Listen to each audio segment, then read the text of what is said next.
Hello, ഞാൻ CC Rachel സക്രിയ. CC Rachel Chandy എന്നുള്ള maiden നെയിമോടുകൂടെ Kottayam CMS കോളേജിലെ ഫിസിക്സ് ഡിപ്പാർട്ട്മെൻറ്റിൽ അനേക വർഷങ്ങൾ അധ്യാപികയായിട്ട് സേവനമനുഷ്ഠിച്ചിട്ടുണ്ട്. അങ്ങനെ ഇരിക്കെ ഇയർ 2000 ഞങ്ങൾ കുടുംബസമേതം അമേരിക്കയിലേക്ക് മാറ്റപ്പെട്ടു.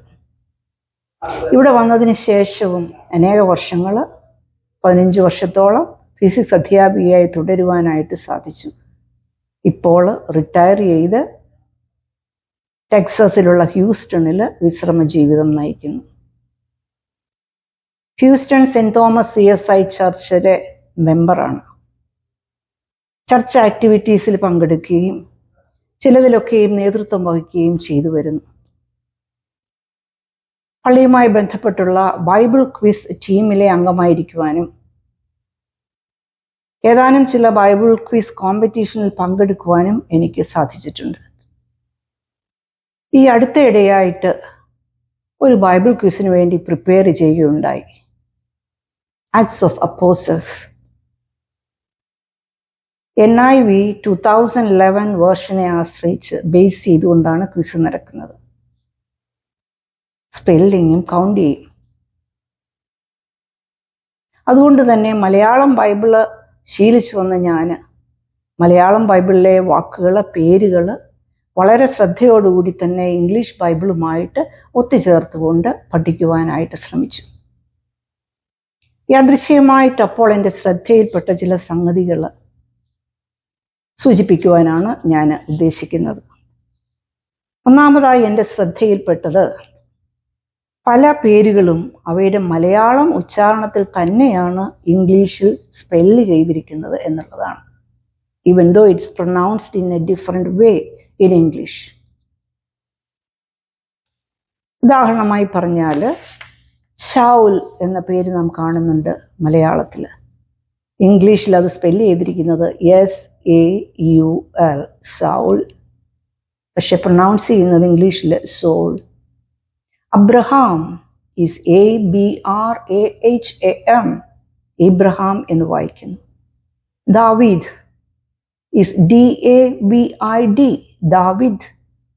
പക്ഷെ ഇംഗ്ലീഷിൽ വായിക്കുന്നത് ഡേവിഡ്. ഗോലിയാത്ത് GOLIATH, ഇംഗ്ലീഷിൽ അത് പറയുന്നത് ഗൊലൈത്ത്. ഖൈസർ CAESAR. സൗണ്ടിന് C ലെറ്ററാണ് അവിടെ ഉപയോഗിച്ചിരിക്കുന്നത്.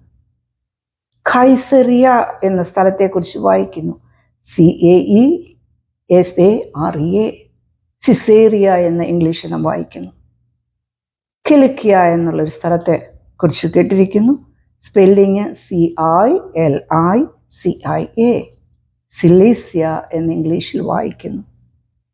അതുപോലെ മക്കദോനിയ ഈസ് MACEDONIA, മാസിഡോണിയ എന്ന് ഇംഗ്ലീഷിൽ വായിക്കും.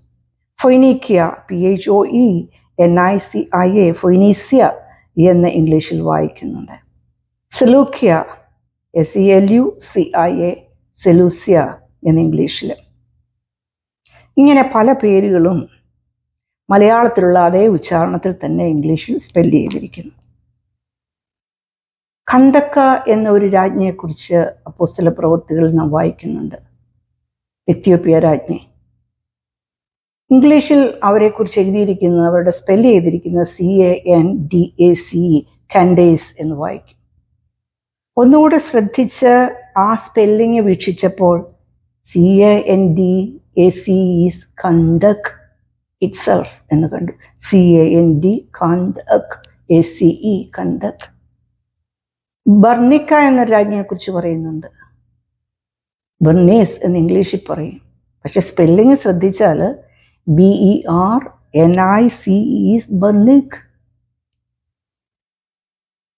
സത്താനെ കുറിച്ച് പരാമർശിക്കുന്നത് എഴുതിയിരിക്കുന്നത് SATAN, ഇംഗ്ലീഷിൽ സൈറ്റൻ എന്ന് പറയും. ഇവിടെ എല്ലായിടത്തും ഇംഗ്ലീഷിലെ spelling is exactly in the same way as it is pronounced in Malayalam എന്ന് കണ്ടു. ഇത് വളരെ ഇൻട്രസ്റ്റിംഗ് ആയിട്ട് തോന്നി. അതുകൊണ്ട് തന്നെ മലയാളം ബൈബിളിൻ്റെ ട്രാൻസ്ലേഷനെ കുറിച്ച് അല്പം കൂടി ഒന്ന് വായിക്കാനായിട്ട് ശ്രമിച്ചു. ബെഞ്ചമിൻ ബെയ്ലി എന്ന CMS മിഷണറിയാണ് മലയാളം ബൈബിൾ നമുക്ക് പ്രദാനം ചെയ്തതെന്ന് നമുക്കറിയാം. 1817 അദ്ദേഹം മലയാളം ബൈബിളിൻ്റെ ട്രാൻസ്ലേഷൻ ആരംഭിച്ചു. ബെഞ്ചമിൻ ബെയ്ലി ഒരു ഇംഗ്ലീഷുകാരനായിരുന്നതിനാലും ആ കാലത്തെ ഇംഗ്ലീഷ് ബൈബിൾ പ്രചാരത്തിൽ ഉണ്ടായിരുന്നതിനാലും സ്വാഭാവികമായും ഒരു മലയാളി ചിന്തിച്ചു പോകുന്നത് മലയാളം ബൈബിൾ ഇംഗ്ലീഷിൽ നിന്ന് ട്രാൻസ്ലേറ്റ് ചെയ്യപ്പെട്ടു എന്നതായിരിക്കും. എന്നാൽ സത്യം അതല്ല. മലയാളം ബൈബിൾ അതിൻ്റെ ഒറിജിനൽ ഭാഷകളായ ഹീബ്രു, ഗ്രീക്ക് എന്നീ ഭാഷകളിൽ നിന്ന് തന്നെയാണ് ട്രാൻസ്ലേറ്റ് ചെയ്തിരിക്കുന്നത്. ഇതിൻ്റെ ട്രാൻസ്ലേഷനിൽ ബെഞ്ചമിൻ ബെയ്ലിയെ സഹായിക്കുന്നതിനായിട്ട് ചില വ്യക്തികൾ ഉണ്ടായിരുന്നതായിട്ട് ചരിത്രം പറയുന്നു. 3 പേരുടെ പേരുകളാണ് അവിടെ എടുത്തു പറഞ്ഞിട്ടുള്ളത്. ഒന്ന്, കൊച്ചിയിൽ നിന്നുള്ളതായ ഒരു യഹൂദനായിട്ടുള്ള മോശെ ഇസാർഫിനി, കൊച്ചിക്കാരനും ഒരു യഹൂദനുമാണ്. അദ്ദേഹം ഒരു തിയോളജിക്കൽ നോളജ് വളരെയധികം ഉള്ളൊരു മനുഷ്യനാണ്. ജൂയിഷ് തിയോളജിയിൽ പ്രാഗൽഭ്യമുണ്ട്. കൂടാതെ തന്നെ Hebrew, Aramaic, Greek, Syriac, Malayalam, Sanskrit ഈ ഭാഷകളിലെല്ലാം നൈപുണ്യവുമുണ്ട്. രണ്ടാമത് ബെഞ്ചമിൻ ബെയ്ലിയെ സഹായിച്ചയാളാണ് ചാത്തുമേനോൻ. അദ്ദേഹവും ഒരു ബഹുമുഖ ഭാഷാ പണ്ഡിതനായിരുന്നു. Malayalam, Sanskrit, Tamil, Hebrew, Greek, English. മൂന്നാമത്തെ ആള് വൈദ്യനാഥ അയ്യർ. ഇദ്ദേഹത്തിന് Tamil, Malayalam, Sanskrit, Hebrew, English, Greek ഈ ഭാഷകളിലൊക്കെയും പരിജ്ഞാനവും വൈഭവവും ഉണ്ടായിരുന്നു. അപ്പോൾ ഇവരുടെയൊക്കെയും ഗ്രീക്ക്, ഹീബ്രു പാണ്ഡിത്യവും ആ ഭാഷയിലുള്ള പേരുകൾ അതേ രീതിയിൽ തന്നെ ഉച്ചരിച്ചുകൊണ്ട് മലയാള ഭാഷയിലേക്ക് എഴുതുവാനായിട്ട് ഇവരുടെ ഭാഷാ പാണ്ഡിത്യം സഹായിച്ചിരുന്നിരിക്കണം. ഇത് മാത്രമായിരുന്നില്ല, നമ്മുടെ മലയാള ഭാഷയിലുള്ള റിച്ച്നെസ്, ഭാഷയുടെ റിച്ച്നെസ്സും അവരെ അതിന് സഹായിച്ചിട്ടുണ്ടാകണം. നമുക്കറിയാം മലയാള ഭാഷയിൽ 56 അക്ഷരങ്ങളുണ്ട്. ഏറ്റക്കുറച്ചിലുള്ളതായിട്ട് പറയപ്പെടുന്നുവെങ്കിലും 56 എന്ന് നമുക്ക് വയ്ക്കാം. ഇത്രയും അക്ഷരങ്ങൾ ഉള്ള ഒരു ഭാഷയ്ക്ക് ഏതൊരു ശബ്ദം പുറപ്പെടുവിച്ചാലും അത് അതേ രീതിയിൽ തന്നെ എഴുതുവാനും മറ്റൊരാളെ കൊണ്ട് അതേ രീതിയിൽ തന്നെ വായിപ്പിച്ചെടുക്കുവാനും ഇടയാകുന്നുണ്ട്, സാധിക്കുന്നുണ്ട്. വര എന്നും വറ എന്നും ഞാൻ പറഞ്ഞാൽ എഴുതിയാലും മറ്റൊരാൾക്ക് അതേ രീതിയിൽ തന്നെ വായിക്കുവാനായിട്ട് സാധിക്കും. എന്നാൽ ഇംഗ്ലീഷിൽ അത് VARA എന്ന് തന്നെ രണ്ടിനും എഴുതേണ്ടി വരുന്നു. വല എന്നും വള എന്നും പറഞ്ഞാലും ഇതുപോലെ തന്നെ VALA എന്ന് മാത്രമേ ഇംഗ്ലീഷിൽ എഴുതാൻ പറ്റുന്നുള്ളൂ. എങ്കിലും ഒരു മലയാളിക്ക് ഇത് രണ്ടും ഡിസ്റ്റിങ്വിഷ് ചെയ്ത് വായിക്കുവാനും പറയുവാനും സാധിക്കും. ശരി, ശാരി, സാരി എല്ലാത്തിനും SARI എന്ന് ഇംഗ്ലീഷിൽ എഴുതേണ്ടിയിരിക്കുന്നു. പള്ളി എന്ന് പറഞ്ഞാലും പല്ലി എന്ന് പറഞ്ഞാലും PALLI എന്ന് ഇംഗ്ലീഷിൽ എഴുതേണ്ടി വരുന്നു. അപ്പോൾ മനസ്സിലായി ഈ 2 കാരണങ്ങളാൽ, അതായത് ഒന്ന് ഈ ട്രാൻസ്ലേറ്റ് ചെയ്തവരുടെ ഭാഷാ പാണ്ഡിത്യം, മറ്റൊന്ന് മലയാള ഭാഷയുടെ സമ്പുഷ്ടി, ഇത് രണ്ടും കൂടി ഒത്തുചേർന്നപ്പോൾ ഹീബ്രു, ഗ്രീക്ക് പേരുകൾ അതിൻ്റെ തനതായ ഉച്ചാരണ ശുദ്ധിയിൽ മലയാള ലിപികളിൽ എഴുതി വയ്ക്കുവാനായിട്ട് അവർക്ക് സാധിച്ചു എന്നുള്ളതാണ്. എന്നാൽ എല്ലാ പേരുകളും ഇങ്ങനെയല്ല. അപ്പോൾ രണ്ടാമതായി കണ്ട ഒരു കാര്യമെന്ന് പറയുന്നത് ചില പ്രത്യേക പാറ്റേണുകൾ ഇവിടെ ഫോളോ ചെയ്യുന്നതായിട്ട് ശ്രദ്ധയിൽപ്പെട്ടു. ആ പാറ്റേണുകളിൽ തന്നെ ഒന്നാമതായിട്ടുള്ളൊരു പാറ്റേൺ, ഹീബ്രുവിലുള്ള യ എന്ന ശബ്ദം മലയാളത്തിലെ യ ആയിട്ട് തന്നെ നിൽക്കുമ്പോൾ ഇംഗ്ലീഷിൽ അത് J എന്ന ലെറ്റർ കൊണ്ട് മാറ്റപ്പെട്ടു.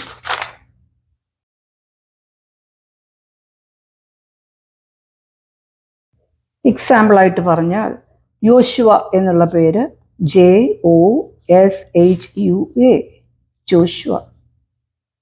യാക്കോബ് എന്നുള്ള പേര് JACOB, ജേക്കബ് എന്ന് നമ്മൾ പറയുമെങ്കിൽ you can read it as Jacob, JACOB. Ya sound is replaced by J. Joseph is JOSEPH. Jerusalem is JERUSALEM, Jerusalem. Jericho, JERICHO. Yason, JASON. Jason എന്ന് വായിക്കും. You can read it as Jason also. Eliav, ELIJAH. JA stands for that Ya sound. Benjamin, BENJAMIN. JA stands for that Ya. Benjamin. Yefunna, JEPHUNNA. Julius is JULIUS. ഇങ്ങനെ പോകുന്നു ഇവയിൽ ചിലത്. രണ്ടാമതായി ശ്രദ്ധയിൽപ്പെട്ട ഒരു pattern, ഹീബ്രുവിലുള്ള ഉ ശബ്ദം മലയാളത്തിൽ ഉ എന്ന് തന്നെ നിലനിർത്തിയിരിക്കുമ്പോൾ ഇംഗ്ലീഷിൽ അത് Y എന്ന ലെറ്റർ കൊണ്ട് റീപ്ലേസ് ചെയ്തിരിക്കുന്നു. ലുസ്ത്ര എന്ന പട്ടണത്തെക്കുറിച്ച് നാം വായിക്കുന്നു. ഇംഗ്ലീഷിലെ സ്പെല്ലിങ് LYSTRA. ലുദ്ദ ഈസ് LYDDA, ലിദ്ദ, ലിസ്ത്ര എന്ന് നമ്മൾ വായിക്കും.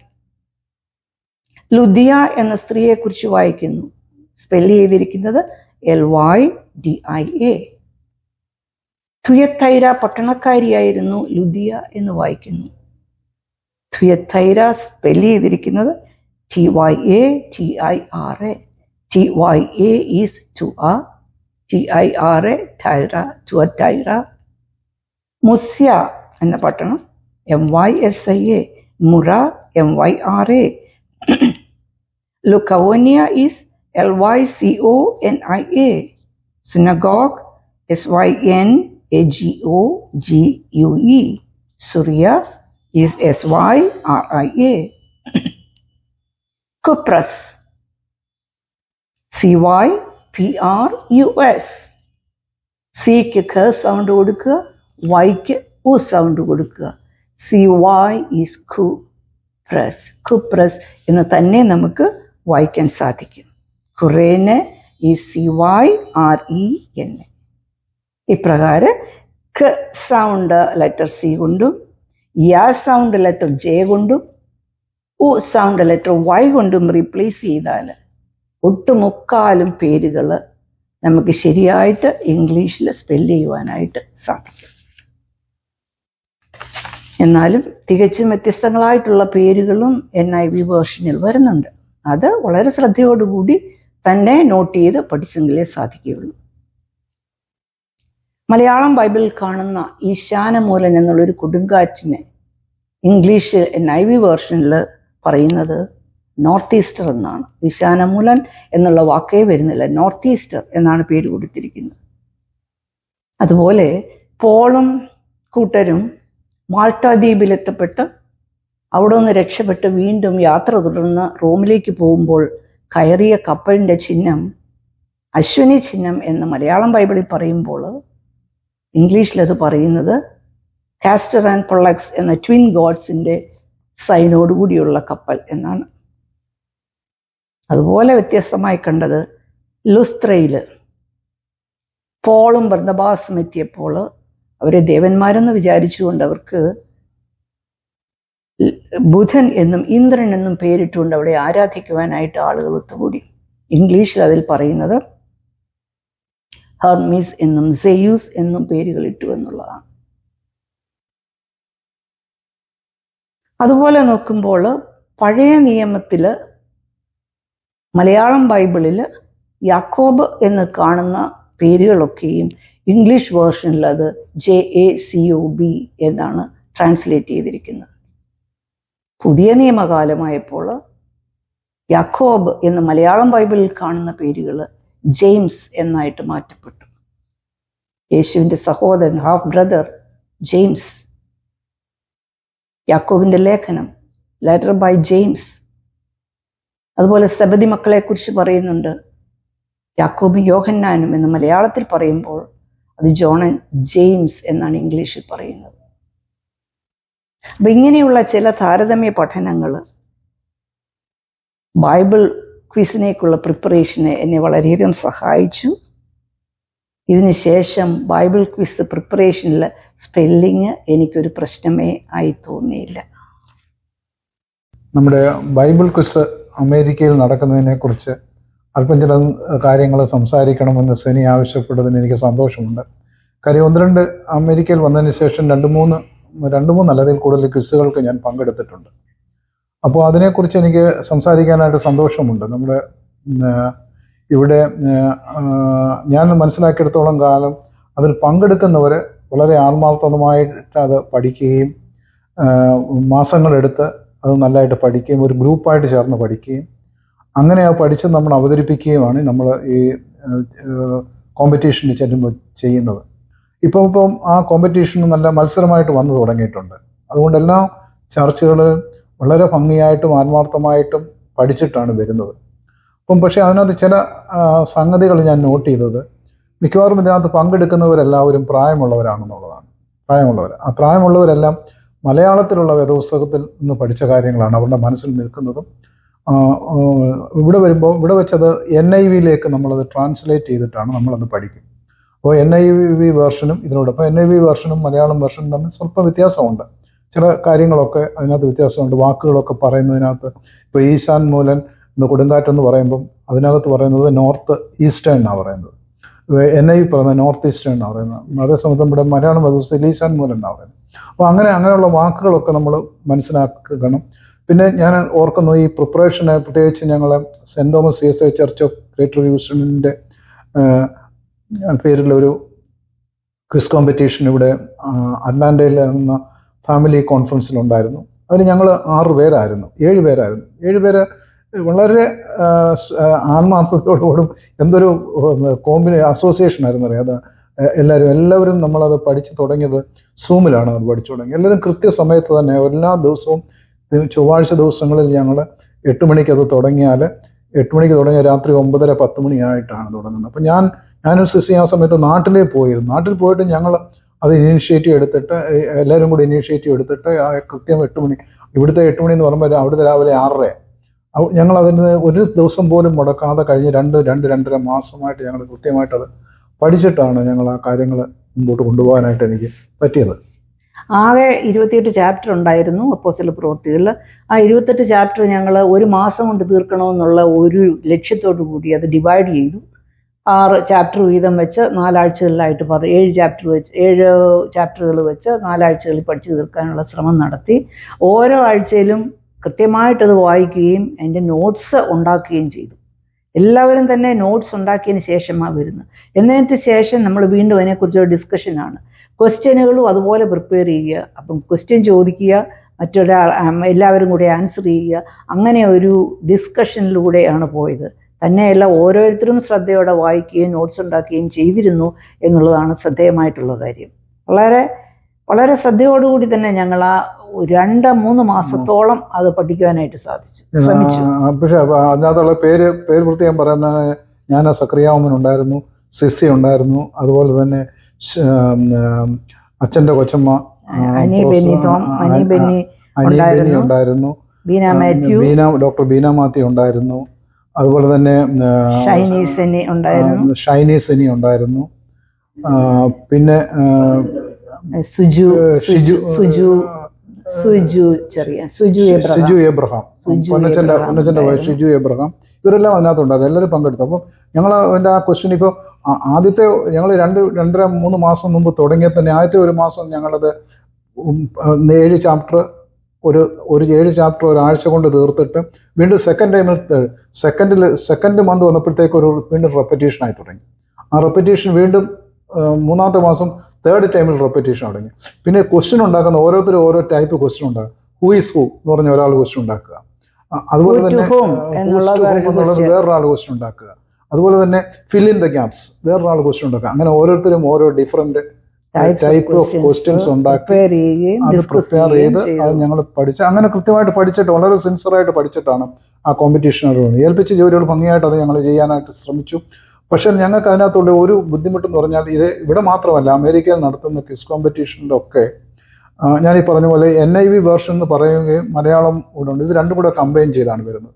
അപ്പം ക്വസ്റ്റ്യൻ പ്രിപ്പയർ ചെയ്യുമ്പം ക്വസ്റ്റ്യൻ ഇടുമ്പം ഒന്നിലത് NIV മാത്രം സ്ട്രിക്റ്റ് ആയിട്ട് നിൽക്കണം, അല്ലെങ്കിൽ മലയാളം വേർഷൻ നിൽക്കണം. ഇതല്ലാത്ത ഒരു തോന്നലാണ് എനിക്ക് ആ ക്വസ്റ്റ്യൻ കാണുമ്പം ക്വിസ് നടത്തുന്നവരിൽ കാണുന്ന അല്ലാത്ത ഒരു തോന്നലാണ് അത് ഉണ്ടായിരിക്കുന്നത്. പലപ്പോഴും ഈ എക്യുമെനിക്കൽ കോമ്പറ്റീഷനൊക്കെ പോകുമ്പം അവർ പറയുന്നത് തന്നെ പല വേർഷൻസ് ഒരുമിച്ച് ചേർത്ത് ക്വിസ് നടത്തുന്നതായിട്ട്. NIV മാത്രമല്ല, NIVയും KJVയും വേറെ വേർഷനും എല്ലാം കൂടി. അങ്ങനെ ഒരാൾക്ക് പഠിക്കാൻ പറ്റത്തില്ല എന്നുള്ളതാണ് എക്സ്പീരിയൻസിൽ നിന്ന് ഞങ്ങൾ മനസ്സിലാക്കിയിട്ടുള്ളത്. ഏതെങ്കിലും ഒരു പർട്ടിക്കുലർ വേർഷൻ പറഞ്ഞാൽ അതിൽ തന്നെ സ്റ്റിക്ക് ഓൺ ചെയ്ത് അവിടെ നിന്ന് തന്നെ ക്വിസ് നടത്തണം, എങ്കിലേ അത് ഭംഗിയായിട്ട് നടത്താൻ സാധിക്കുകയുള്ളൂ എന്നാണ് മനസ്സിലായിരിക്കുന്നത്. അതുപോലെ തന്നെ NIV ആണെങ്കിൽ ആൻസർ ഇംഗ്ലീഷിൽ തന്നെ എഴുതുകയും വേണം, മലയാളത്തിൽ എഴുതാൻ പറ്റത്തില്ല. മലയാളത്തിൽ എഴുതാൻ പറ്റുന്നതാണ് നമ്മൾ വേറെ വേർഷനാണ് വരുന്നത്. അതുപോലെ തന്നെ ക്വസ്റ്റ്യൻ നമ്മൾ ചോദിക്കുന്ന ക്വസ്റ്റ്യൻ പ്രിപ്പയർ ചെയ്യുമ്പോൾ അത് ശരിക്കും ഇനിയും വേറെ ഒരു കാര്യം എനിക്ക് ഒരു ശ്രദ്ധയിൽപ്പെടുത്താനുള്ളതെന്ന് പറഞ്ഞാൽ ക്വസ്റ്റ്യൻ ഇടുന്ന ക്വിസ് മാസ്റ്റർ ഈ ഞങ്ങൾ പഠിക്കുന്നത് പോലെ തന്നെ അവരും പഠിക്കണം എന്നാണ് ഞങ്ങൾ പഠിച്ചിട്ട് അവർ റീസെന്റ് ആയിട്ട് അവർ പഠിക്കണം. അതല്ല നേരത്തെ അവർ വരുന്ന ബിഷപ്പുമാരോ അച്ഛന്മാരോ അല്ലെങ്കിൽ അച്ഛൻ്റെ കൊച്ചമ്മമാരോ ഇവരൊക്കെ ആയിരിക്കും ചിലപ്പോൾ ക്വസ്റ്റ്യൻ ഇടാൻ വരുന്നത്. അവർക്കെല്ലാം ഇതിനെക്കുറിച്ച് നല്ല നോളജ് ഉണ്ടെന്നുള്ളത് ശരിയാണ്. പക്ഷെ ആ പ്രത്യേക ചാപ്റ്ററിനെ കുറിച്ച് അവർ വീണ്ടും ഒന്നും കൂടെ പഠിച്ചിട്ട് പഠിക്കത്തുള്ളൂ. ഞങ്ങളൊക്കെ അധ്യാപകരാണ്, ഞങ്ങൾ എല്ലാ ദിവസവും പഠിപ്പിക്കുന്നവരാണ് എന്നും പറഞ്ഞ് ഞങ്ങൾ രാവിലെ രാവിലെ വരെ തലേ ദിവസവും നോക്കാതെ ഞങ്ങൾ പഠിപ്പിക്കാൻ ചെന്നാൽ നമുക്കറിയാം അതിനകത്ത് ഫ്ലോപ്പ് എന്തെന്ന്. എന്ന് പറഞ്ഞ പോലെയാണ് നമ്മുടെ ക്വിസിൻ്റെ കാര്യം പറയാം. ക്വിസ് മാസ്റ്റർ ഒരു ക്വസ്റ്റ്യൻ ഇടുമ്പോൾ ആ ക്വസ്റ്റിനെ കുറിച്ച് തറവായിട്ടുള്ള ഒരു നോളജല്ല അവരൊന്ന് അവർ തന്നെ മനസ്സിൽ അതൊന്ന് റീകളക്ട് ചെയ്യണം. അവർ പണ്ട് പഠിച്ച കാര്യങ്ങളെല്ലാം ഒന്നുകൂടെ റീസെൻ്റായിട്ട് റീകളക്ട് ചെയ്തിട്ട് വേണം ഈ ക്വസ്റ്റ്യൻ ഇടുന്നതിനെ കുറിച്ച് വരാനും. അപ്പോൾ അതനുസരിച്ച് കാര്യങ്ങൾ ചെയ്യുകയും ചെയ്താൽ കുറച്ചുകൂടെ ഭംഗിയായിരിക്കും എന്നുള്ളതിന് യാതൊരു സംശയവുമില്ല. എന്തായാലും നല്ലൊരു പിന്നെ ഇതിനകത്ത് ഞങ്ങൾ കണ്ടെന്ന് പറഞ്ഞാൽ എല്ലാ ദിവസവും ഇത് തുടങ്ങി പ്രാർത്ഥനയോടുകൂടി തുടങ്ങുകയും പ്രാർത്ഥന കൊണ്ട് അവസാനിപ്പിക്കുകയും 6-7 പേര് തമ്മിൽ നല്ലൊരു അസോസിയേഷനായിരുന്നു. അതിലും കൂടുതലായിട്ടുണ്ട് നമുക്ക് തോന്നാൻ പറ്റുന്ന ഒരു കാര്യം. ഒരു അസോസിയേഷൻ്റെ ഉണ്ടായിരുന്നു, അസോസിയേഷനാണ്, ഒരു ആത്മീയതയും ഒരു അസോസിയേഷൻ അവിടെ അതിനകത്തുണ്ടായിരുന്നു. അത് പഠിച്ചപ്പോഴും അതുപോലെ തന്നെ ഇത് പഠിച്ചു കഴിഞ്ഞിട്ട് പലരും എന്നോട് ഇതിനെപ്പറ്റി സംസാരിച്ചപ്പം പറഞ്ഞത് ഞങ്ങൾ അപ്പോസ്തല പ്രവൃത്തികൾ എന്താണെന്ന് ഇപ്പോഴാണ് മനസ്സിലാക്കിയതെന്ന് പറഞ്ഞു. കാര്യം സ്വന്തം ഒരു ആവശ്യം പോലെ അവരവരുടെ ആവശ്യം പോലെ സ്വയം വീട്ടിൽ ഇരുന്ന് ആ വേദപുസ്തകം വായിക്കുകയാണ്.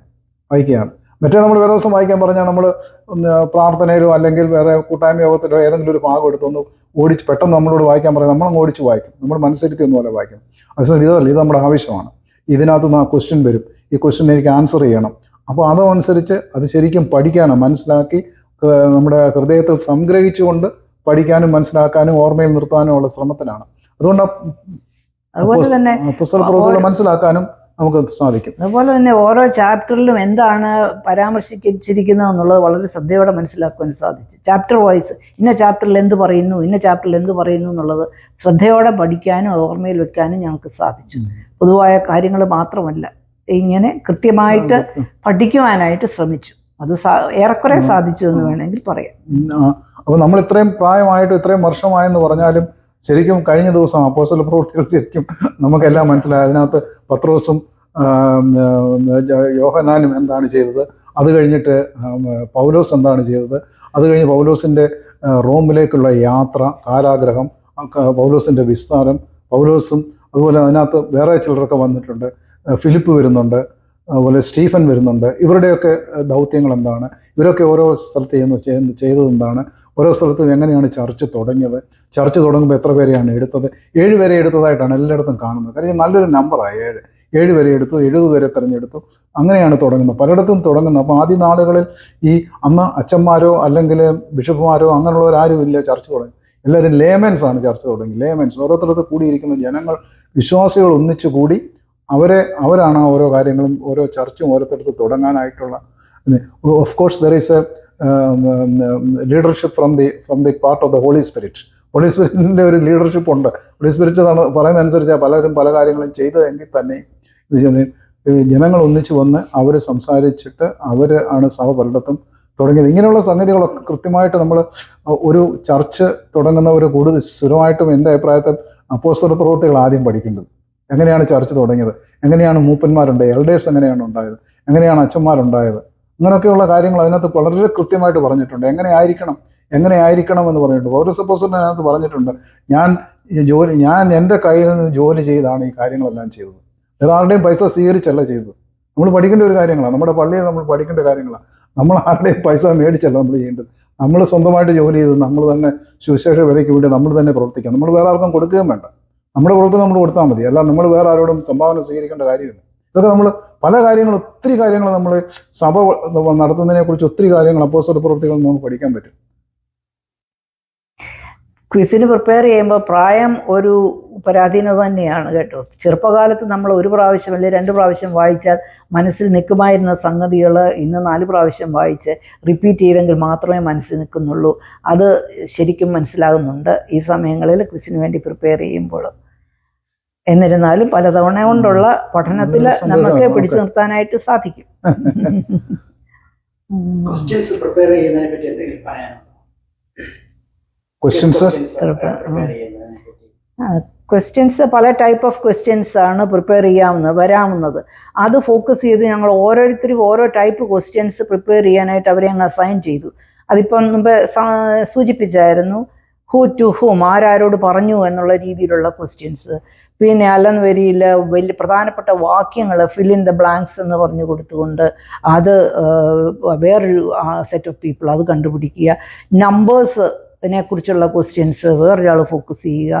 പേരുകളെക്കുറിച്ചുള്ള ക്വസ്റ്റ്യൻസ് വേറൊരാൾ ഫോക്കസ് ചെയ്യുക. ഇങ്ങനെ പലരും പല രീതിയിലുള്ള ക്വസ്റ്റ്യൻസ് പ്രിപ്പയർ ചെയ്യുക, എന്നിട്ട് അത് എല്ലാവർക്കും ഷെയർ ചെയ്യുക. ആ രീതിയിലുള്ള ഒരു പഠന ചിന്തയായിരുന്നു ഞങ്ങൾ കൊണ്ടുപോയത്. എനിക്ക് തോന്നുന്നത് സ്നേഹ ചോദിച്ചതല്ല, ക്വസ്റ്റിന് വേണ്ടി ക്വസ്റ്റ് മാസ്റ്റർ ക്വസ്റ്റ്യൻ പ്രിപ്പയർ ചെയ്യുമ്പോൾ എങ്ങനെ പ്രിപ്പയർ ചെയ്യണോ എന്നുള്ളത്, എങ്ങനെ പ്രിപ്പയർ ചെയ്യണം, അതിന് ഒരു ഡിസ്ട്രിബ്യൂഷൻ വേണം. കാര്യം കഴിഞ്ഞാൽ ഫസ്റ്റ് ചാപ്റ്റർ മുതൽ 28 ചാപ്റ്റർ അപ്പോസ്തല പ്രവൃത്തികളുണ്ടെങ്കിൽ എല്ലാ ചാപ്റ്ററിനും ഈക്വൽ ഇമ്പോർട്ടൻസ് കൊടുത്ത് വേണം പ്രിപ്പയർ ചെയ്യാനായിട്ട്. 1 2 ഡിഫറെൻറ്റ് കാറ്റഗറീസ് ഓഫ് ക്വസ്റ്റ്യൻസ് വേണം. ഒന്ന് ഹൂ ഈസ് ഹൂ എന്നുള്ള ഒരു ക്വസ്റ്റ്യൻ, അല്ലെങ്കിൽ നമ്പേഴ്സ് പറയാനുള്ള ഒരു ക്വസ്റ്റ്യൻ, ഇയർ പറയാനുള്ള ക്വസ്റ്റ്യൻ, ഇമ്പോർട്ടൻസ് സ്ഥലം പറയാനുള്ള question, fill in the gaps, ആരോട് പറഞ്ഞു. ഇങ്ങനെയുള്ള ഓരോ കാറ്റഗറിയിലും കാറ്റഗറി തിരിച്ച് 5 6 കാറ്റഗറി തിരിച്ച് 6 കാറ്റഗറിയിലും ഓരോ കാറ്റഗറിയിലും വരുന്ന ക്വസ്റ്റ്യൻ ഡിസ്ട്രിബ്യൂട്ട് ചെയ്ത് വേണം. മുഴുവൻ ചാപ്റ്ററിനെ ഉൾപ്പെടുത്തിക്കൊണ്ട് വേണം എല്ലാ ക്വസ്റ്റ്യൻസും ഇട്ട് വരാനായിട്ട്. അങ്ങനെ ഇടുമ്പോഴേ ഈ പഠിച്ചവർക്ക് ഒരു നിരാശ ഉണ്ടാകാതിരിക്കത്തുള്ളൂ. കാരണം നല്ലതായിട്ട് പഠിക്കുന്നവരെല്ലാം അവസാനത്തെ ഫസ്റ്റ് ചാപ്റ്റർ മുതൽ അവസാനത്തെ ചാപ്റ്റർ വരെ പഠിക്കും. അങ്ങനെ പഠിച്ചവരെ ടെസ്റ്റ് ചെയ്യണമെങ്കിൽ ഈക്വൽ ഡിസ്ട്രിബ്യൂഷൻ വേണം. ക്വസ്റ്റ്യൻ ചോദിക്കുന്നവർ ഈക്വൽ ഡിസ്ട്രിബ്യൂഷൻ വേണം. ഡിഫറെൻറ്റ് കാറ്റഗറീസ് ഓഫ് ക്വസ്റ്റ്യൻസ് വേണം. ഇങ്ങനെ ക്വസ്റ്റ്യൻസ് ചെയ്തെങ്കിലേ നമുക്ക് അതിനെക്കുറിച്ച് നല്ലതായിട്ടൊരു കാര്യം ശരിക്കും പഠിച്ചവരെ അസസ് ചെയ്യാൻ പറ്റത്തുള്ളൂ. അല്ലെങ്കിൽ പഠിച്ചവർ ഇതിൽ നിരാശരാകുകയാണ് ചെയ്യുന്നത്. ഈ ക്വസ്റ്റ്യൻസിൽ അങ്ങോട്ടും ഇങ്ങോട്ടും എന്തെങ്കിലും ഡിസ്പ്യൂട്ടോ അല്ലെങ്കിൽ അങ്ങനെയൊക്കെ വരുന്ന സന്ദർഭങ്ങളിൽ എന്താ സാറ് ഉദ്ദേശിക്കുന്നത്? എങ്ങനെ അതിന് ഡിസ്പ്യൂട്ട് വരുമ്പോൾ ഞാൻ നേരത്തെ സൂചിപ്പിച്ചത് quiz master should be A തറവ് person. Quiz master അത് നല്ലതായിട്ട് അറിയാവുന്ന ഒരാളായിരിക്കണം. നല്ലതായിട്ട് അറിയാവുന്ന ഒരാളാണെങ്കിൽ പുള്ളിയുടെ ആൻസർ നമ്മൾ ക്വിസിൽ പങ്കെടുക്കുന്നവർ സമ്മതിക്കണം. അവിടെ ഒരു ഡിസ്പ്യൂട്ട് കൊടുക്കാൻ പാടില്ല. കാര്യം the last word you have to accept the word of the quiz master. അത് അക്സെപ്റ്റ് ചെയ്യണമെന്നാണ് എൻ്റെ അഭിപ്രായം. അതുകൊണ്ട് നമ്മളിവിടെ ആർഗ്യുമെന്റിന് പോകാൻ പാടില്ലെന്നുള്ളതാണ് കാര്യം. On the basis that the quiz master are asking questions after a thorough study and a thorough is a master. His master is a master of the knowledge also. So he has a thorough knowledge. So his answer should be final. So there is no need for argument. ടീച്ചറിന്റെ അഭിപ്രായം എന്താ? ഓരോ question answer പലർക്കും different answers വരുന്നു. അതിലേത് ആൻസറാണ് correct എന്ന് quiz master എങ്ങനെ convince ചെയ്യാൻ പറ്റും? കൺവിൻസ് ചെയ്യാനായിട്ട് നമ്മുടെ ആർഗ്യൂ ചെയ്തിട്ട് കാര്യമില്ലെങ്കിലും നമുക്കതിനെ ഡിഫെൻഡ് ചെയ്യാം. ഒരു തെറ്റായിട്ടുള്ള ചില ആൻസറും ചില ക്വിസ് മാസ്റ്റർ പറഞ്ഞ് കേട്ടിട്ടുണ്ട്. പക്ഷെ അങ്ങനെയുള്ള സന്ദർഭങ്ങളിൽ നമ്മൾ ഡിഫെൻഡ് ചെയ്യാൻ ശ്രമിക്കും. പക്ഷെ അതിൽ ആർഗ്യുമെന്റിലേക്ക് പോകാതിരിക്കുന്നതാണ് നല്ലതെന്നാണ് എൻ്റെ അഭിപ്രായം. പക്ഷെ ഡിഫെൻഡ് ചെയ്ത് പറയേണ്ടത് പറയണം. അതിനെല്ലാവർക്കും ഈക്വൽ ആയിട്ട് ഒരു മാർക്ക് കൊടുക്കുന്നതിനോട് താല്പര്യമുണ്ട് ടീച്ചർക്ക്, അതോ അത് ആ ക്വസ്റ്റ്യൻ വിഡ്രോ ചെയ്യണമെന്നാണ്?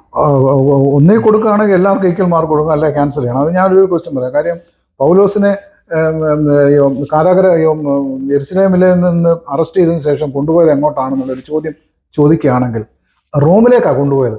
പക്ഷേ വേദോത്സവത്തിൽ പറഞ്ഞേക്കുന്നത് കപ്പലെ കയറ്റാൻ നേരത്ത് പറഞ്ഞേക്കുന്നത് ഇറ്റലിയിലേക്ക് പോകുന്ന കപ്പലിലേക്ക് കയറ്റെന്ന് എഴുതിയേക്കുന്നത്. അപ്പോൾ ഇറ്റലിയിൽ നിന്ന് എഴുതിയ ആൻസർ ആണോ റോമിൽ എഴുതിയ ആൻസർ ആണോ ശരി എന്നുള്ളത് അതൊരു പ്രശ്നം വരുന്നുണ്ട്. അപ്പോൾ ശരിക്കും മനസ്സിലാക്കിയ ഒരു റോം എന്നേ എഴുതത്തുള്ളൂ. അപ്പോൾ ചിലർ എഴുതി ഇറ്റലിയിൽ നിന്ന് എഴുതി. പക്ഷെ NIV-ലും പറഞ്ഞേക്കുന്നത് ഇറ്റലിയിലേക്ക് പോയെന്നാണ് എഴുതിയേക്കുന്നത്. അപ്പോൾ ഇറ്റലിക്കാണ് ആൻസർ. അപ്പോൾ ക്രിസ് മാസ്റ്റർ പറഞ്ഞു എങ്ങോട്ട് പോയി എന്നുള്ളത് കപ്പൽ എങ്ങോട്ട് കയറുക എന്നുള്ള ഇറ്റലിയിൽ നിന്ന് വേദോത്സവത്തിലുണ്ട്. അപ്പോൾ അത് നമ്മൾ സമ്മതിച്ചേ പറ്റൂ. റോമിലേക്കാണ് കൊണ്ടുപോയത്. അപ്പോൾ അവിടെ ഒരു ചോദ്യം വരുന്നുണ്ട്. നമ്മുടെ പള്ളികളിൽ നമ്മളെ ഇതുപോലെ ആദ്യപോലെ പെരുന്നാളും ലേറ്റിയുടെ ഫെലോഷിപ്പും എല്ലാ ഫംഗ്ഷൻസാണ് പള്ളിയിൽ ഒരു ബൈബിൾ ക്വിസ് ഇയർലിയോ ഒരു 6 monthsലോ ഈ ആൾക്കാരെ ഒന്ന് പ്രൊമോട്ട് ചെയ്യാനും കുറച്ചൊന്ന് ഇത് ചെയ്യാൻ വേണ്ടി നടത്തേണ്ട ഒരു ആവശ്യമുണ്ടോ? ഷുവറായിട്ടും ബൈബിൾ ക്വിസ് നടത്തുന്നത് ഒരു കോമ്പറ്റീഷന് വേണ്ടി മാത്രമല്ല, ഞാൻ നേരത്തെ സൂചിപ്പിച്ചതുപോലെ കോമ്പറ്റീഷന് വേണ്ടി മാത്രമല്ല, ഒരു അസോസിയേഷൻ ഉണ്ട്, ജനങ്ങൾ തമ്മിൽ ഒരു അസോസിയേഷൻ ഉണ്ട്. അപ്പോൾ അത് നടത്തുമ്പോൾ അത് തമ്മിൽ മത്സരമുണ്ട്. ഒരു മത്സരമാണെന്ന് പറഞ്ഞാലും അവർ തമ്മിലൊരു അസോസിയേഷൻ, ആ മത്സരത്തിൽ കൂടെ അസോസിയേഷൻ. പിന്നെ moreover they will study the Bible. That is the most important thing. അവർ പഠിക്കും. അപ്പോൾ ഇതൊരു കോമ്പറ്റീഷൻ പങ്കെടുക്കുകയാണല്ലോ, അപ്പോൾ എനിക്ക് അതിനകത്ത് വിജയിക്കണം എന്നുള്ള ഒരു ആഗ്രഹത്തിന്റെ പുറത്ത് സിൻസിയറായിട്ട് പങ്കെടുക്കുന്നവർക്ക് വേദോത്സവം പഠിക്കാൻ പറ്റും എന്നുള്ളതാണ് ഇമ്പോർട്ടൻ്റ് ആയിട്ടുള്ളൊരു സംഗതി. അപ്പം ഒരു ക്വിസ് കോമ്പറ്റീഷൻ എല്ലാ ചർച്ചിലും എല്ലാ വർഷവും ഒരു എണ്ണമെങ്കിലും നടത്തുന്നില്ല. ഐദർ ഇൻ ദ യൂത്ത് ഫെലോഷിപ്പോ അല്ലെങ്കിൽ വുമൻസ് ഫെലോഷിപ്പോ ലേറ്റി ഫെലോഷിപ്പോ ആരെങ്കിലും ഒരാൾ നടത്തിയാൽ മതി.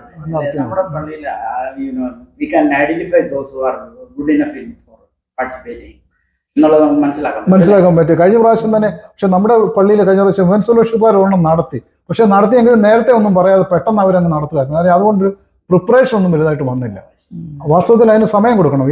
This was to be announced in the church. Give ample time. 2-3 മാസം കൊടുത്തിട്ട് അത് ശരിക്കും നടത്തുകയും വേണം. അങ്ങനെയൊക്കെ നടത്തുന്നതാണെങ്കിൽ അതിനൊരു രസമുണ്ട്. അതിനകത്തൊരു ക്വിസ് മാസ്റ്റർ എന്ന് പറയുന്നത് ഞാൻ പെട്ടെന്ന് പ്രിപ്പയർ ചെയ്തൊരു ക്വസ്റ്റ്യൻ സെറ്റ് ആണ് എന്ന് പറയുന്നതിലല്ല അഭിമാനം. വളരെ തറവായിട്ട് തന്നെ അവർ പ്രിപ്പയർ ചെയ്യണം. ആ പെട്ടെന്നൊന്ന് ചെയ്യുന്നത് അതിൽ വളരെ ബുദ്ധിമുട്ടുണ്ടാകും. പ്രിപ്പയർ ചെയ്തവരെ സംബന്ധിച്ച് വളരെ ബുദ്ധിമുട്ടില്ല. നമുക്ക് യങ്സ്റ്റേഴ്സിനെ എങ്ങനെ ഇതിലോട്ട് കുറച്ചുകൂടെ മെമ്പർഷിപ്പ് ഇതിലോട്ട് കൊണ്ടുവരാൻ പറ്റുന്ന പാർട്ടിസിപ്പേഷന് വേണ്ടി? എനിക്ക് ആ യങ്സ്റ്റേഴ്സിന്റെ കാര്യം പറയാനുള്ളത്, യങ്സ്റ്റേഴ്സിനെ ഈ വലിയവരുടെ കൂട്ടത്തിൽ തന്നെ പാർട്ടിസിപ്പേറ്റ് ചെയ്യണം. നമ്മുടെ ചർച്ച ഇപ്പോൾ അവർക്ക് സെപ്പറേറ്റ് ഒരു ആരാധനയോ അല്ലെങ്കിൽ നമ്മുടെ ആരാധനയോ കൊടുത്തില്ല. ഒന്നിച്ച് നമ്മളുമായിട്ട് എല്ലാവരുമായിട്ട് ഒന്നിച്ച് തന്നെ പോകണം. ഇപ്പൊ ഞാൻ പറഞ്ഞു ക്വിസിന് എടുക്കുന്നുണ്ട്. ഇപ്പൊ 5-7 പേര് ക്വിസിന് ഉണ്ടെങ്കിൽ ഒരു 3 പേരെങ്കിലും യങ്സ്റ്റേഴ്സിൽ നിന്ന് എടുക്കണം. സൺഡേ സ്കൂൾ സ്റ്റുഡൻസോ അല്ലെങ്കിൽ യങ്സ്റ്റേഴ്സ് ആയിട്ടുള്ള സൺഡേ സ്കൂളിൽ വരാത്ത യങ് അഡൽട്സ് ഉണ്ടല്ലോ. യങ് അഡൽട്സ് ആയാലും കുഴപ്പമില്ല. യങ് അഡൽട്സ് ആയാലും സൺഡേ സ്കൂൾ പിള്ളേരാകുമ്പോൾ അവർക്ക് അത്രയും കുറച്ചൊന്ന് മൈനറായി പോകും. പക്ഷേ വലിയൊരു ക്വിസിനൊക്കെ പങ്കെടുക്കാൻ പോകുന്ന ഉടനെ തിരിച്ചുകൂടെ അപ്പോൾ അതിനാണ് യങ് അഡൽട്സ് ആകാം. അല്ലെങ്കിൽ 18, 19, 20 വയസ്സുള്ളവരാണ്. അവരെ കൂടെ നമ്മൾ കൊണ്ടുവരണം. അപ്പോൾ അവർ കൊണ്ടുവരുന്നതുകൊണ്ട് മറ്റൊരു ഉദ്ദേശമുണ്ട്. ഈ പ്രായമുള്ളവരും ചെറുപ്പക്കാരും തമ്മിലുള്ള ആ ഒരു സെപ്പറേഷൻ അങ്ങ് ഇല്ലാതാകും. അത് വലിയൊരു പ്രശ്നം. ഇവിടെ ആ ഗ്യാപ്പ് കൂടിക്കൊണ്ടിരിക്കുക. കാരണം അവർക്ക് പ്രത്യേക ഒരു ആരാധന, അവർ യൂത്തുകാർ മാത്രം പ്രത്യേക ഒരു ഇതാണ്. ഇത് ഒന്നിച്ച് യൂത്തും വിമൻസ് ഫെലോഷിപ്പും ലേറ്റും എല്ലാം കൂടെ വരുന്ന പോലെ തന്നെ നമ്മുടെ ഇവിടുത്തെ ലേറ്റ് എന്ന് പറഞ്ഞാൽ ഇവിടുത്തെ അല്ല, എല്ലായിടത്തും ലേറ്റ്. നമ്മൾ ഇവിടെ സെന്റ് തോമസിന്റെ തന്നെയല്ല, ലേറ്റ് എന്ന് പറഞ്ഞാൽ പ്രായമുള്ളവരുടെ ഒരു ഗ്രൂപ്പ് 60 കഴിഞ്ഞവരുടെ ഒരു സംഘടനയായിട്ട് മാറി ലേറ്റ്. അതുപോലെ തന്നെ യൂത്ത് ഫെലോഷിപ്പ് എന്ന് പറയുമ്പോൾ ചെറുപ്പക്കാരുടെ മാത്രമായി മാറി. വിമൻസ് ഫെലോഷിപ്പിന്റെ മാത്രം അങ്ങനെ പോകുന്നുണ്ട്. പക്ഷെ അന്നേരം നമ്മൾ യൂത്തിനെ കൂടി ഇൻവോൾവ് ചെയ്യണം. ഇൻവോൾവ് ചെയ്ത് അവർ നമ്മൾ ചെയ്യുന്ന കാര്യങ്ങൾ ഇതാണ്. അപ്പോൾ അവർക്ക് മനസ്സിലാകണം നിങ്ങൾ ഡിഫറൻ്റ് അല്ല ചെയ്യുന്നത്. ഇപ്പൊ ഇവിടെ അമേരിക്കയെ സംബന്ധിച്ച് പ്രത്യേകം ഭാഷയുടെ ഒരു പ്രശ്നം വരുന്നുണ്ട്. പിന്നെ പിള്ളേർ ഭാഷയുടെ പ്രശ്നം. പക്ഷെ ആ ഭാഷയുടെ ഡിഫറൻസ് ഇല്ലാത്ത ഒരു രീതിയിൽ നമ്മുടെ ഭാഷ, നമ്മുടെ ആക്സെന്റ് അവർക്ക് മനസ്സിലാകാനും അവരുടെ ആക്സെന്റ് നമുക്ക് മനസ്സിലാകാനും. ഏതായാലും നമ്മൾ വീട്ടിൽ നിന്നാണല്ലോ വരുന്നത്, വീട്ടിലെ പേരൻസ് ആണല്ലോ. അപ്പൊ നമുക്ക് അതുകൊണ്ട് ഒരു സെപ്പറേഷൻ അവിടെ കൊടുക്കേണ്ട കാര്യമില്ല. ഇവിടെ അത് തന്നെ. ഇപ്പം നമ്മൾ സാധാരണ ക്രിസ്തു 4 വർഷം കൂടുന്ന കോൺഫറൻസുകളിൽ മാത്രമല്ലേ കാണുന്നത്, അല്ലെങ്കിൽ അങ്ങേറ്റ ഒരു എക്യുമെനിക്കലിന്റെ ഉണ്ടെങ്കിൽ നമുക്ക് ഇത് ഒരു ആനുവൽ പ്രോഗ്രാം ആയിട്ടോ അല്ലെ വൺസ് ഇൻ ഇയർ ഒരു സ്പോർട്സ് ഇവന്റ് നടത്തുന്ന പോലെ ഒരു കോമ്പറ്റീഷൻ നടത്തുന്നത് നന്നായിരിക്കില്ലേ? ഒരു ക്വിസ് കോമ്പറ്റീഷൻ നാഷണൽ ലെവലിൽ എപ്പോഴും നടത്തുന്നത് നല്ലതാണ്. അതിനൊക്കെ ഇപ്പം വിചാരിച്ചാൽ നടക്കാത്ത കാര്യമൊന്നുമില്ല. എല്ലാ കാര്യങ്ങളും നമുക്ക് നടത്താൻ പറ്റും. അതിനൊക്കെ ഉള്ളൊരു എഫേർട്ട് എടുക്കാനും പിന്നെ അറ്റ്ലീസ്റ്റ് നമ്മളിപ്പോ നാഷണൽ ലെവലിൽ നോക്കാതെ നമുക്കിപ്പം വേണമെങ്കിൽ ഇപ്പം ടെക്സാസില് ഡാളസും ഡാളസിലുള്ള ഒരു 2 ചർച്ചുണ്ട്, നമ്മുടെ ഇവിടെ ഉണ്ട് 2, ഇപ്പൊ 4 ചർച്ച് ഏകദേശം നമുക്ക് ഓർഗനൈസ്ഡ് ആയ 4 ചർച്ചുണ്ട്. ഈ 4 ചർച്ചിനെ ഉൾപ്പെടുത്തിക്കൊണ്ട് നമുക്ക് വേണമെങ്കിൽ ഒരു ക്വിസ് കോമ്പറ്റീഷൻ നടത്താം. റീജിയൻ 1 റീജിയൻ 3യുടെ ഒരു അപ്പൊ അപ്പം അവർക്ക് യാത്ര ചെയ്ത് വരാനും മറ്റേ ന്യൂയോർക്കുള്ളവർക്കോ അല്ലെങ്കിൽ അറ്റ്ലാന്റ ഉള്ളവർക്കോ ഇവിടെ യാത്ര ചെയ്ത് വരാൻ പറ്റത്തില്ല. പ്രാക്ടിക്കലിലൂടെ നമ്മൾ നോക്കണമല്ലോ. താങ്ക് യു സാർ, ഇത്ര ഷെയർ ചെയ്തല്ലേ. എന്തെങ്കിലും ക്വിസിനെ പറ്റി ജനറൽ ആയിട്ട് എന്തെങ്കിലും ടോപ്പിക് പറയാനുണ്ടോ സാറിന്? മിക്കവാറും സനി ചോദിച്ച ക്വസ്റ്റ്യൻസ് എല്ലാം മറുപടി പറഞ്ഞു കഴിഞ്ഞു. എന്തായാലും ഇത് ഫ്രീക്വന്റ് ആയിട്ട് നടത്തുന്നതിൽ നല്ലതായിരിക്കും എന്നാണ് എൻ്റെ ഒരു അഭിപ്രായം. കാരണം ആൾക്കാരുടെ ഇൻട്രസ്റ്റ് പോകാതെ കോമ്പറ്റേറ്റീവ് സ്പിരിറ്റ് ഉണ്ടാക്കി എടുക്കുകയും ചെയ്യാൻ പിള്ളേരിൽ തന്നെയല്ല ഈ സോഷ്യലൈസ് ചെയ്യാനുള്ള സാഹചര്യം കിട്ടുകയും ചെയ്യുന്നുള്ളത്. Thank you so much.